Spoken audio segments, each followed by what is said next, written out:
খবরে দেখিয়েছে অভিষেক ব্যানার্জির বিরুদ্ধে সিবিআই চার্জশিট দিয়েছে। সিবিআই একটা 28 পাতার চার্জশিট জমা দিয়েছে, তাতে দু জায়গায় আমার নাম লিখেছে। কিন্তু অভিষেক ব্যানার্জি কে?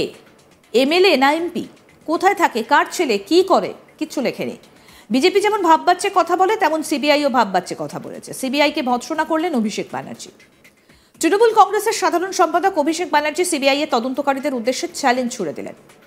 বৃহস্পতিবার নেতাজি ইন্ডোর স্টেডিয়ামে তিনি বলেন, খবরে দেখিয়েছে অভিষেক ব্যানার্জির বিরুদ্ধে সিবিআই চার্জশিট দিয়েছে।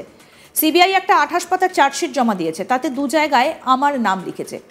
কিন্তু অভিষেক ব্যানার্জি কে? এমএলএ না এমপি? কোথায় থাকে, কার ছেলে, কি করে, কিচ্ছু লেখেনি। বিজেপি যেমন ভাববাচ্চে কথা বলে, তেমনি সিবিআইও ভাববাচ্চে কথা বলেছে। এই ভয়টা দেখে আমার ভালো লেগেছে। আমি সকাল বিকেল কথা পাল্টাই না। কোভিডের সময় আমি বলেছিলাম, আমার বিরুদ্ধে সিবিআই বা ইডি কোনো রকম প্রমাণ করে আদালতে তথ্য দিতে পারলে আমাকে সময় দিতে হবে না, আমি চরম শাস্তি মাথা পেতে নেব। কি বলেছেন অভিষেক ব্যানার্জি এই বিষয়ে? আসুন শোনাই। বাজারে রটিয়ে দেওয়া হচ্ছে, অভিষেক বন্দ্যোপাধ্যায় বিজেপিতে যাবে। আরে আমার গলা কেটে দিলে কাটা গলা থেকে মমতা ব্যানার্জি জিন্দাবাদ বেরোবে। আমি বেঈমান নই। বাজারে ছড়িয়ে দেওয়া হচ্ছে, নতুন দল আসছে, বিজেপির হাতে কলকে আর তামাক খেয়ে কয়েকটা সংবাদ মাধ্যম আর দু চারটে সাংবাদিক এই কাজটা করছে। আমি তাদের নাম করে এই সবার পরিবেশ নষ্ট করব না। আর খবরে যা দেখবেন, আমি আপনাকে বলছি 100তে 100টাই মিথ্যে। কোনো খবরের কথায় বিশ্বাস করবেন না। কালকে খবরে দেখানো হয়েছে অভিষেক বন্দ্যোপাধ্যায়ের বিরুদ্ধে ইডি চার্জশিট দিয়েছে, সিবিআই চার্জশিট দিয়েছে। 28 পাতার চার্জশিট, দু জায়গায় খালি আমার নামটা লিখেছে। তাও অভিষেক বন্দ্যোপাধ্যায় কে, বাড়ি কোথায়, সাংসদ না বিধায়ক না পঞ্চায়েত প্রধান, কোথায় থাকে, কার ছেলে, কোনো পরিচয় নেই। বিজেপি নেতারা যেমন ভাববাচ্চে কথা বলতো, ইডি সিবিআই এখন ভাববাচ্চে কথা বলছে। এই ভয়টা দেখে আমার ভালো লেগেছে। খবরে যা বেরোয় 100তে 100টাই মিথ্যে, আমি আপনাকে বলছি। 12 লক্ষ মানুষকে বাড়ি দিয়েছে আমাদের সরকার। একদিন একটা খবর দেখেছেন, 2.5 কোটি মানুষকে, 2.5 কোটি মহিলাদের, মায়েদের, দিদিদের, বোনেদের নিজের গচ্ছিত সঞ্চিত সরকারি, রাজ্য সরকারের কোষাগার থেকে আমাদের সরকার লক্ষ্মীর ভান্ডার দিয়েছে 50,000 কোটি টাকা খরচা করে। একদিন খবর দেখেছেন? এই খবর দেখবেন না।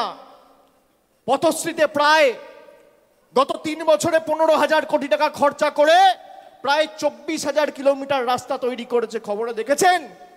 কেন্দ্র থেকে এক পয়সা না নিয়ে দেখবেন না।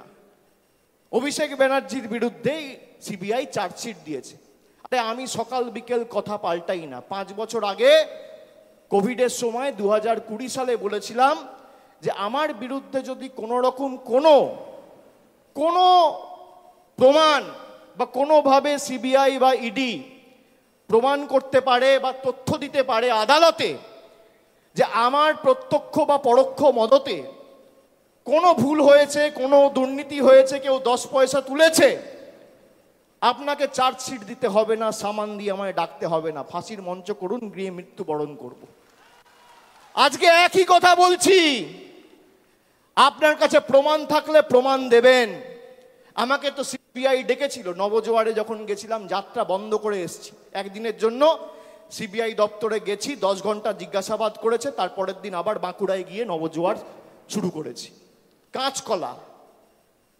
আপনি কি ভাবছেন ধমকে চমকে দমিয়ে রাখবেন?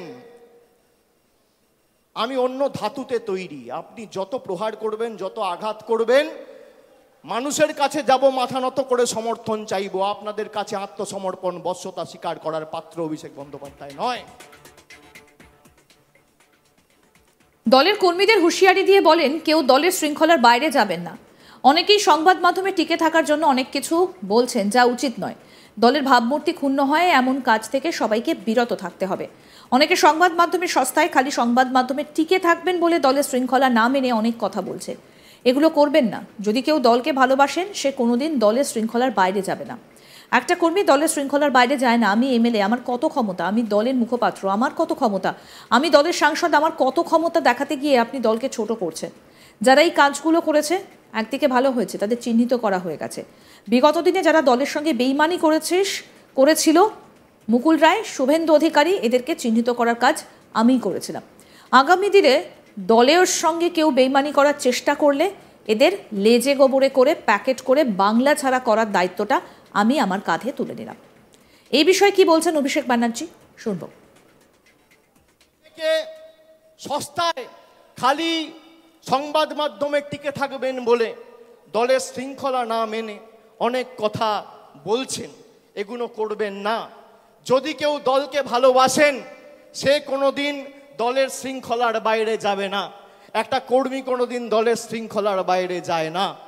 আমি এমএলএ, আমার কত ক্ষমতা, আমি দলের মুখপাত্র, আমার কত ক্ষমতা, আমি দলের সাংসদ, আমার কত ক্ষমতা, আমি টাউন চেয়ারম্যান, আমার কত ক্ষমতা দেখাতে গিয়ে আপনি দলকে ছোট করছেন।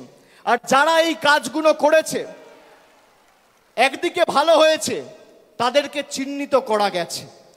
বিগত দিনে যারা দলের সাথে বেইমানি করেছিল, মুকুল রায়, শুভেন্দু অধিকারী, এদেরকে চিহ্নিত করার কাজটা আমি করেছিলাম। আগামী দিনেও যদি কেউ দলের সাথে বেইমানি করে, এদের চিহ্নিত করে এদের লেজে গোবরে করে প্যাকেট করে বাংলা ছাড়া করার দায়িত্বটা আমি আমার কাঁধে তুলে নিলাম।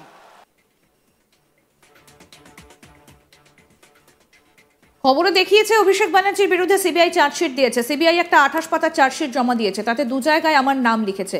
কিন্তু অভিষেক ব্যানার্জি কে, এমএলএ না এমপি, কোথায় থাকে, কার ছেলে, কি করে, কিচ্ছু লেখেনি। বিজেপি যেমন ভাববাচ্চে কথা বলে, তেমনি সিবিআইও ভাববাচ্চে কথা বলেছে।